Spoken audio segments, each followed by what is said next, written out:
So why have I so radically changed my diet? I am eating things now that I wouldn't have even thought of eating a few years ago.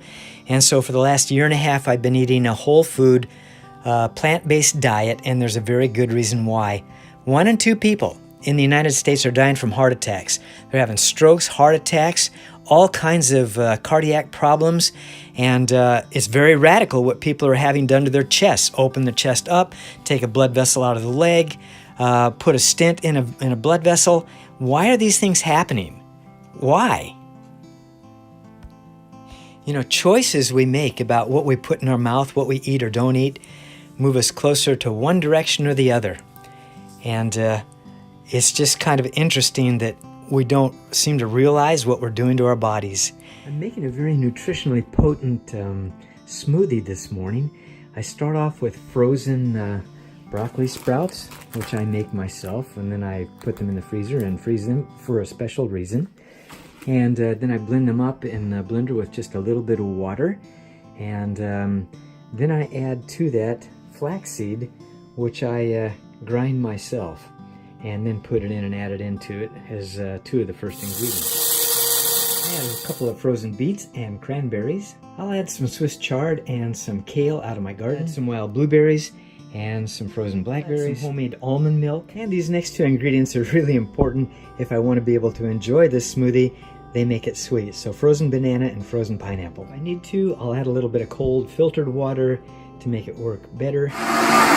So the standard American diet, called SAD, is killing people left and right. We have 1 in 2 people dying from heart disease, 1 in 3 people dying from cancer, and the vast majority of these problems are caused by what we are eating or not eating. And that is just a proven scientific fact, and we need to deal with that. So this is what's motivated me to change my diet and start to like things that I normally wouldn't be eating. So this is my Swiss chard in my garden. Beets, carrots, kale, and more greens and beets and other things in my garden that I've planted so that they'll be coming up for my spring garden. And so that's important to get things going. And I believe in having lots of organic stuff. I have fruits and vegetables and bushes, trees, all kinds of blueberry bushes in the back and fig bushes and all kinds of good stuff. So when I'm looking for sources of information as I do my own personal investigations on what's creating all this heart disease and cancer and all these things that are going on, I try to rely on peer-reviewed science journals, and I try to go to those nutrition journals that are most recent.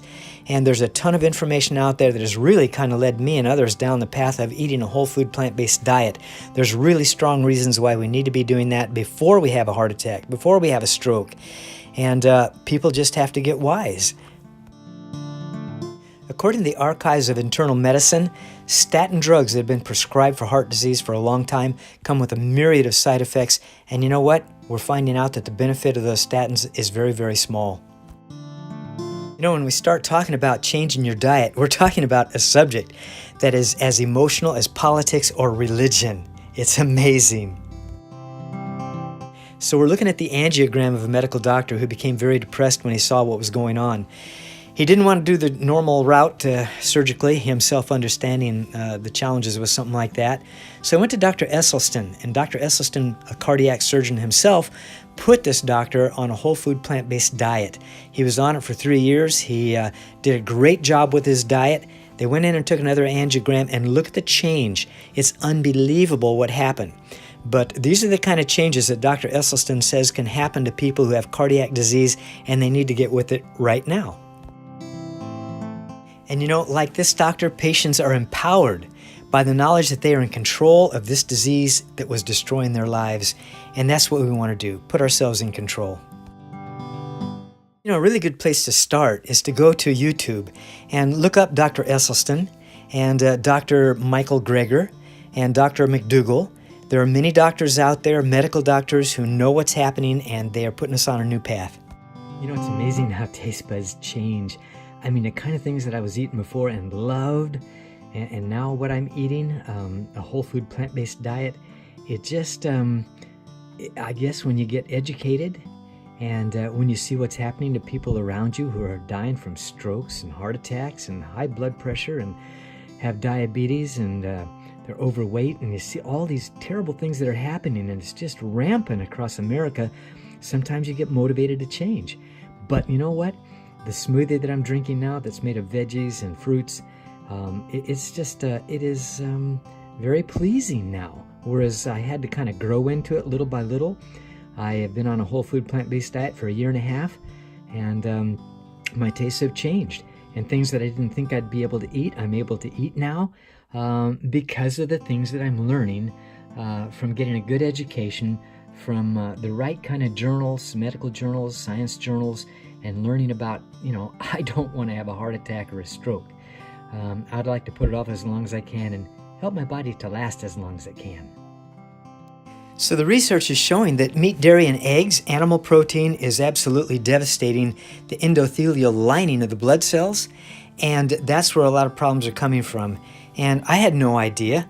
I've eaten meat and dairy and had a great time with that kind of stuff, and it wasn't until I discovered what was really going on that I decided, hey, I have to put a halt to this. Processed oils are a big culprit, and things that contain processed oil, like crackers and chips and cookies and all those kinds of things that contain oil, devastating to the endothelial lining of the blood vessels.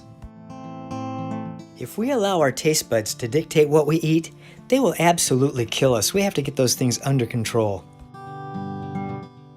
I'm eating and enjoying things now that I never thought possible. As I contemplate the nutritional benefits of things I'm eating now, there's no way my body could have been getting these kind of nutrients. And hopefully, as we make these kind of choices, it'll make a big difference in the outcomes that we're looking at right now.